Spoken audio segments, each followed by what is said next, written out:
یہ ہے سعودی عرب، ایریا کے ہاتھ سے دنیا کا 13واں سب سے بڑا کنٹری، جس میں قریباً 4 کروڑ لوگ رہتے ہیں۔ اور یہ 4 کروڑ لوگ ایک ایسے عجیب پیٹرن میں رہتے ہیں جس کی مثال پوری دنیا میں کہیں نہیں ملتی۔ سعودی عرب کی 80% پاپولیشن ان 2 کلرڈ لائنز میں رہتی ہے۔ ایک طرف یہ بلو کلرڈ لائن ہے جو ریڈ سی کے بالکل ساتھ سعودی عرب کی ساری ویسٹرن کوسٹ لائن کو کور کرتی ہے، اور دوسری طرف یہ یلو لائن ہے جو پرشین گلف سے شروع ہوتی ہے اور سعودی عرب کے سینٹر سے ہوتے ہوئے ویسٹرن کوسٹ لائن تک جاتی ہے۔ ان 2 کلرڈ ایریاز کے علاوہ قریباً سارا سعودی عربیہ بالکل خالی ہے، بلکہ یہ یلو لائن میں تو لوگ آباد ہی کچھ سال پہلے ہوئے ہیں، مطلب ہزاروں سال سے 90% سعودی عرب بالکل خالی رہا ہے۔ آخر سعودی عرب کے اس پاپولیشن پیٹرن کی وجہ کیا ہے؟ آئیں جانتے ہیں اس سوال کا جواب۔ سچ یہ ہے کہ اس ویڈیو میں اس سارے معاملے کو سمجھنے کے لیے ہمیں سعودی عرب کی ہسٹری اور جغرافی کو سمجھنا ہوگا۔ سعودی عرب کی جغرافی کی بات کریں تو اس کا ایریا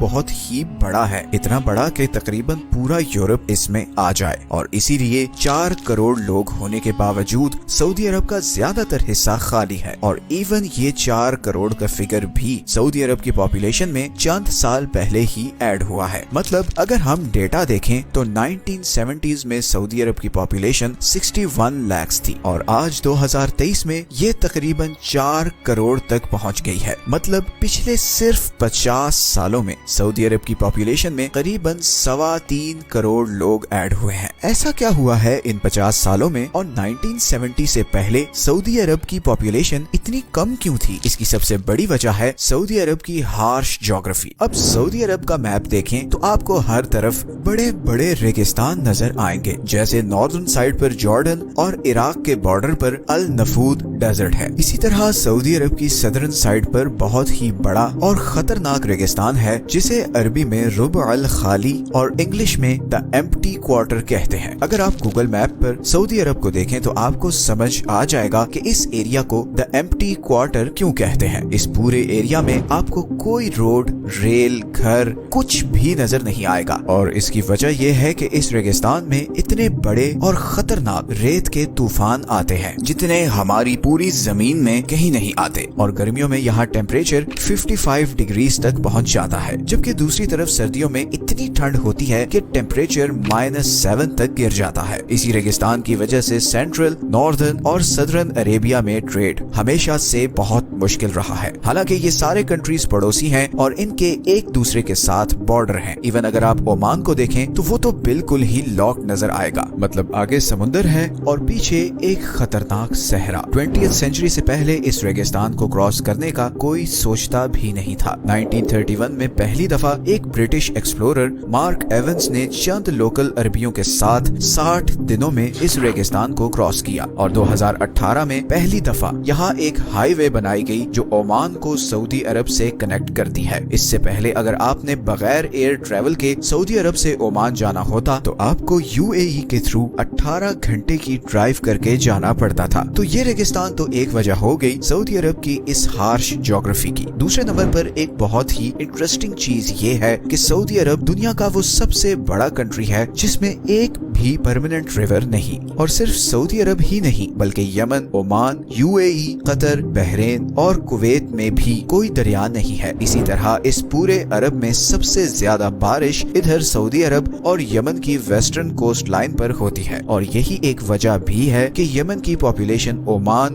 UAE اور باقی گلف کنٹریز سے بہت زیادہ ہے۔ اسی پاپولیشن پیٹرن کی وجہ سے یمنی سول وار کا سب سے زیادہ امپیکٹ سعودی عرب پر پڑ رہا ہے، بیکاز عمان اور یمن کے بیچ تو یہ ربع الخالی ڈیزرٹ ہے جدھر کوئی جاتا نہیں، جبکہ سعودی عرب کے سب سے زیادہ آبادی والے ایریاز یمن کے سب سے پاپولیٹڈ شہروں کے بالکل ساتھ ہیں، اور اسی لیے حوثی باغی اکثر سعودی عرب کو میزائل اٹیک سے تھریٹ کرتے رہتے ہیں۔ اب یہاں پر ایک بڑی انٹرسٹنگ چیز یہ ہے کہ سعودی عرب کے سارے بڑے شہر جیسے کہ مکہ، مدینہ، جدہ، ریاض اور دمام سب اس ہائی پاپولیشن سرکل سے باہر لوکیٹڈ ہیں۔ اب مکہ، مدینہ اور और जद्दा की लोकेशन के पीछे हजारों साल की हिस्ट्री और स्ट्रेटेजिक रीजंस हैं। अगर आप जद्दा और मक्का को देखें तो दोनों एक दूसरे से काफी करीब हैं और दोनों ही Mediterranean sea, gulf of Aden, Persian gulf और इस एम्प्टी क्वार्टर से बिल्कुल इक्वल डिस्टेंस पर हैं। और इस स्ट्रेटेजिक लोकेशन का मतलब ये था कि हजारों साल से इंडिया, ईरान, ईस्ट अफ्रीका और इजिप्ट से आने वाले तिजारती काफलों मतलब ट्रेड कैरावान्स के लिए इन दोनों शहरों को अवॉइड करना तकरीबन नामुमकिन था, क्योंकि स्टीम शिप्स और सुएज कनाल बनने से पहले इजिप्ट से लेकर इंडिया तक का सारा जमीनी और समुद्री ट्रेड इसी रूट से होता था, जिसके रास्ते में मक्का, मदीना और जद्दा आते हैं। और यही वजह है कि ये तीनों शहर इकोनॉमिकली अरब वर्ल्ड का फोकल पॉइंट बन गए। अब अगर हम मैप को थोड़ा और जूम इन करें तो आप देख सकते हैं कि मक्का के नॉर्थ में सारा पहाड़ी एरिया है और अगर हम थोड़ा सा नॉर्थ ईस्ट में आए तो यहाँ ताइफ है। ताइफ एक खूबसूरत शहर है जहाँ पर हर तरफ ग्रीनरी है और मौसम ठंडा है। पुराने वक्तों में कुरैश के बड़े बड़े सरदार और अमीर लोग गर्मियों में यहीं पर वक्त गुजारने आते थे। उनके लिए ये एक हिल स्टेशन था। मगर ताइफ से आगे पर्शियन गल्फ तक आपको बिल्कुल फ्लैट रेगिस्तान नजर आएंगे और इस सारे एरिया को मार्क करने के लिए हम येलो हाईलाइट करते हैं। इस सारे एरिया में बारिश ना होने के बराबर है और इसीलिए हजारों साल से ये सारा एरिया बिल्कुल खाली रहा है, सिवाय रियाद के आसपास के कुछ एरियाज के जहाँ पर कुछ अरब बद्दू रहते थे और 20वीं सदी के शुरू तक ऐसा ही रहा। सन 1900 में सऊदी अरब की पॉपुलेशन 25 लाख थी और ये 99% पॉपुलेशन इधर सऊदी अरब की वेस्टर्न कोस्ट लाइन इस ब्लू लाइन में रहती थी। लेकिन फिर अगले 30 सालों में कुछ ऐसी चेंजेस हुई जिसके बाद ये पॉपुलेशन पैटर्न शिफ्ट होने लगा और तभी ये येलो लाइन वजूद में आई जब 1932 में रियाद की अल सऊद फैमिली ने सऊदी अरब का कंट्रोल ले लिया और रियाद को सऊदी अरब का कैपिटल डिक्लेयर कर दिया। अब इसको कैपिटल डिक्लेयर करने की सिर्फ ये वजह नहीं थी कि अल सऊद फैमिली का ताल्लुक रियाद से था, बल्कि उनके पास इसके अलावा और कोई ऑप्शन नहीं थी। बिकॉज मक्का और मदीना को तो कैपिटल बना नहीं सकते थे, बिकॉज वहाँ पर नॉन मुस्लिम्स नहीं जा सकते और चूंकि कैपिटल में सारी दुनिया के फॉरेन डेलीगेट्स, एम्बेसडर्स और हेड ऑफ स्टेट्स ने आना होता है तो सऊदी अरब के लिए इंटरनेशनल डिप्लोमेटिक रिलेशंस रखना बहुत ही मुश्किल हो जाता। इसीलिए रियाद को कैपिटल बनाया गया और फिर 1938 में इधर रियाद के पास ही ऑयल के बहुत बड़े रिजर्व्स डिस्कवर हो गए, जिसके बाद सऊदी अरब की तकदीर बदल गई। 1970s तक सऊदी अरब पूरी दुनिया की 15% ऑयल सप्लाई पूरी कर रहा था। बिलियंस ऑफ डॉलर्स आ रहे थे और इन ऑयल फील्ड्स के आसपास नए शहर आबाद होना शुरू हो गए थे। सऊदी अरब की ईस्टर्न कोस्ट लाइन पर लोकेटेड शहर दमाम, जहां पर 1920 से पहले चंद 100 लोग भी नहीं रहते थे,